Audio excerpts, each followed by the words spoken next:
আসসালামু আলাইকুম। এইচএসসি ২০২৫ তোমাদের ভূগোল দ্বিতীয় পত্র পরীক্ষা আজকে অনুষ্ঠিত হয়েছে। তো দ্বিতীয় পত্রের এমসিকিউ সমাধান দিতেছি। যেহেতু সকল বোর্ডে প্রশ্ন একটাই, তো কাজেই এই প্রশ্নটা দেখলে তোমাদের হয়ে যাবে সকল বোর্ডের জন্য। ঠিক আছে? আচ্ছা, এই প্রশ্নের সাথে একটু মিলিয়ে নাও। ঠিক আছে? যার যে কোড পড়েছে অর্থাৎ ক, খ, গ, খ যাদের পড়েছে এটার সাথে একটু মিলিয়ে নাও। আচ্ছা, এখানে দেখো ১ নাম্বার যে প্রশ্নটা এখানে বলছে বিশ্বের শীর্ষস্থানে অর্থাৎ আখ উৎপাদনের দেশ কোনটি? এটা হচ্ছে ব্রাজিল।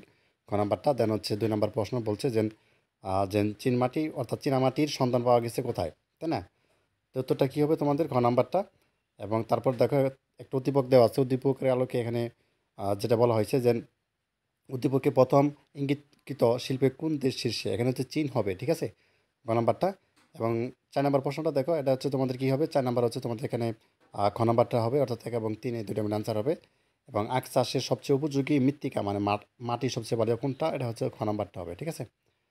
আচ্ছা, তারপর আমরা দেখি, তারপর হচ্ছে আমাদের ৬ নাম্বার। তো ৬ নাম্বার প্রশ্নটা দেখো, জনসংখ্যার সবচেয়ে গুরুত্বপূর্ণ জনভিত্তিক উৎপাদন কোনটি? এটা হচ্ছে তোমাদের খ নাম্বারটা, জন্মহার।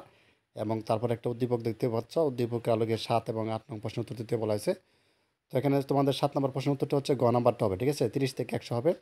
আর উদ্দীপকে ইঙ্গিতকৃত উভয় ফসলের জন্য প্রযোজ্য উত্তরটি হচ্ছে ক নাম্বারটা হবে। ঠিক আছে? ১ এবং ২ এই দুটো মিলে আনসার হবে।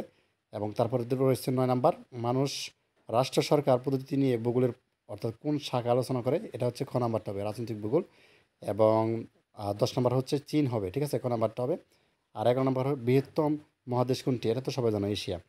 আচ্ছা, এই ছিল আমাদের প্রথম পর্বে। ঠিক আছে? দ্বিতীয় পর্বে আমরা হচ্ছে দেখব পরবর্তী একটা ভিডিওতে। ধন্যবাদ সবাইকে। আল্লাহ হাফেজ।